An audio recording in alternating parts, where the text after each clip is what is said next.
as virtuous men pass mildly away and whisper to their souls to go, for some of their sad friends do say, the breath goes now, and some say, no. So let us melt and make no noise. No tear floods nor sigh tempest me. It were profanation of our joys to tell the laity our love. Moving of the earth brings harms and fears. Men reckon what it did and meant. But trepidation of the spheres, though great afar, is innocent. Dull, sublunary lover's love, whose soul is sense, cannot admit absence, because it doth remove those things which elemented it. But we, by a love so much refined, that ourselves know not what it is, winter assured of the mind, careless, eyes, lips, and hands to miss. Our two souls, therefore, which are one, though they must go, endure not yet a breach, but an expansion, like gold to airy thinner speed. If they be two, they are two so, as stiff twined compasses are two. Thy soul, the fixed foot, makes no show to move, but doth if the other do. And though it in the centre sit, yet when the other part doeth roll, it leans and hearkens after it, and grows erect as that comes home. Such will thou be to me, who must like the other foot of lately one.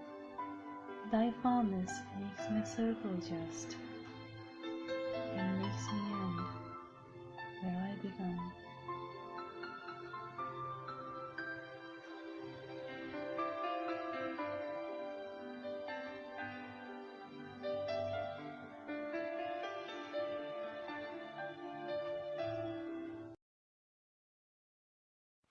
A Valediction forbidding mourning is a famous love poem which celebrates a notion of platonic love. It provides an assurance that the lovers' physical separation cannot separate their spiritual love. Isaac Walton, in the 4th edition of his Life of Donne, claimed that the author gave these lines to his wife in 1611, just before leaving for France. The birth of a stillborn child also contributed to the steady and serious tone of this poem, according to him. The poem is, thus in the tradition of the Conge-Daemon, a consolation when lovers part. From the very beginning of this poem, the speaker tries to console his lover by perfecting their love with multi-dimensional qualities. He uses different metaphors, conceits, and imageries to define their love as virtuous, platonic, metaphysical, and to some extent, eternal. The poem opens with an image of a virtuous man on his deathbed, passing peacefully, where the repetition of the hushing sounds create a quiet atmosphere. He assures his lover that they can face the parting with the same confidence with which the virtuous man faced death. Their sorrow of separation may melt them and challenge their physicality with an extreme flame of grief, but they won't cry like the laity, and this nonconformity will give their love a virtuous and platonic identity. Then the speaker compares their separation with the trepidation of spheres, which remains unnoticed by the earth dwellers. Though it has no such effect, like earthquake on them, has far greater effect on the galaxy. The sublunary lovers' love is earthbound and physical, so they can tolerate their physical separation. Thus, with the use of this conceit, the speaker gives his love a celestial importance. Next, the speaker uses alchemic reference to define his love's eternity. He compares his lover's purity and eternity with the non-reactive and malleable metal gold, which can go through changes without losing its potentials. And finally, the speaker gives his love the notion of completeness by comparing it with a compass, which has become a prominent metaphysical conceit later.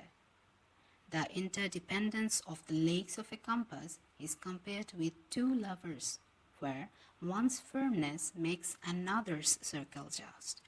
This circle is the symbol of Renaissance perfection, and this symbolic representation of the speaker's love.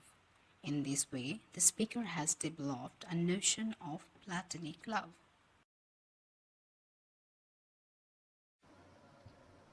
Donne constructs a valediction forbidding mourning in 9 4-line stanzas called quatrains, using a 4-bit iambic tetrameter line. The rhyme scheme for each stanza is an alternating AB-AB, and each stanza is grammatically self-contained. This simple form is uncharacteristic for Donne, who often invented elaborate stanzaic forms and rhyme schemes. Its simplicity, however, permits the reader more readily to follow the speaker's complicated argument. Apart from this, the tone of this poem is very calm at the very beginning, and it ends with the confident yet calm tone where two lovers have ensured their love status.